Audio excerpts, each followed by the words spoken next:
নমস্কার, গল্প প্লাসে আপনাদের স্বাগত। আজকে চলে এসেছি একটি ভৌতিক ঘটনা নিয়ে। ঘটনাটি ঘটেছিল আমার নিজের মাসির সাথে।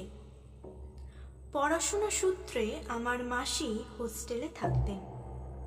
হোস্টেলে থাকাকালীন তার সাথে এই ঘটনাটি ঘটে। ঘটনাটি যেদিন ঘটে সেই দিন ছিল পূর্ণিমার রাত।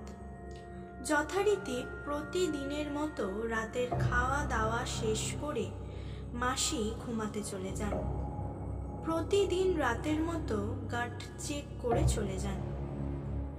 সেই দিন রাতে মাসি শোয়ার সাথে সাথেই প্রায় ঘুমিয়ে পড়ে। মাঝরাতে তার ঘুম ভাঙে এবং খুব জোরে টয়লেট পায়। তার টয়লেটে যেতে খুব ভয় লাগছিল।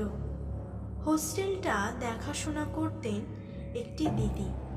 সে দিদিটিকে ডাকে এবং বলে যে, দিদি, আমার না খুব জোর টয়লেট পেয়েছে, তুমি একটু দাঁড়াতে যাবে? ঘুম ঘুম চোখে দিদি বলে, চল, যাচ্ছি। সে বাথরুমে ঢোকে। তার ভয় লাগার কারণে সে বাথরুমের দরজাটা একটু ভিজিয়ে রেখেছিল। সে লক্ষ্য করে যে দরজার বাইরে কেউ একজন এসে দাঁড়িয়ে আছে। তখন মাসি ভাবে যে ওই গার্ড দিদি হয়তো এসে দাঁড়িয়ে আছে। মাসি তখন প্রশ্ন করল, এই ওখানে দিদি? কিন্তু সেই দিদি কোনো উত্তর দিল না। মাসি বাথরুম থেকে বেরিয়ে দেখে সেই দিদি এগিয়ে চলে যাচ্ছে। মাসির কথায় সাড়া না দিয়ে যখন এগিয়ে যাচ্ছে, তখন মাসি লক্ষ্য করল যে দিদির পা সাধারণ মানুষের মতো না। পাটা উল্টো দিকে ঘুরেছিল।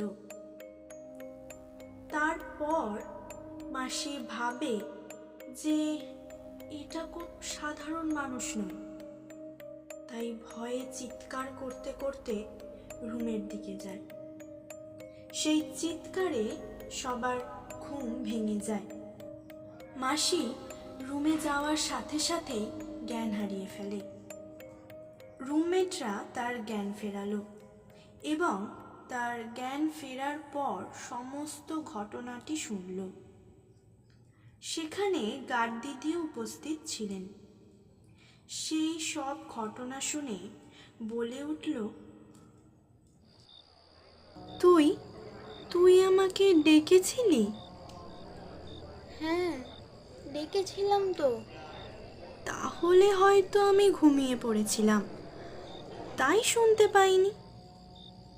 সেই রাতে এই ঘটনাটি শুনে সবাই বুঝতে পারল যে বাথরুমের বাইরে যে ছিল সেটা কোনো সাধারণ মানুষ নয়, এটা ছিল একটা অতৃপ্ত আত্মা। এরপর মাসি ওই হোস্টেলটি ছেড়ে চলে আসে।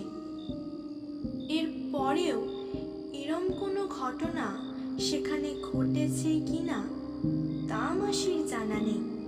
তবে সেই দিনের ঘটনাটি মাসির জীবনে এখনো এক ভয়ানক স্মৃতি হিসাবে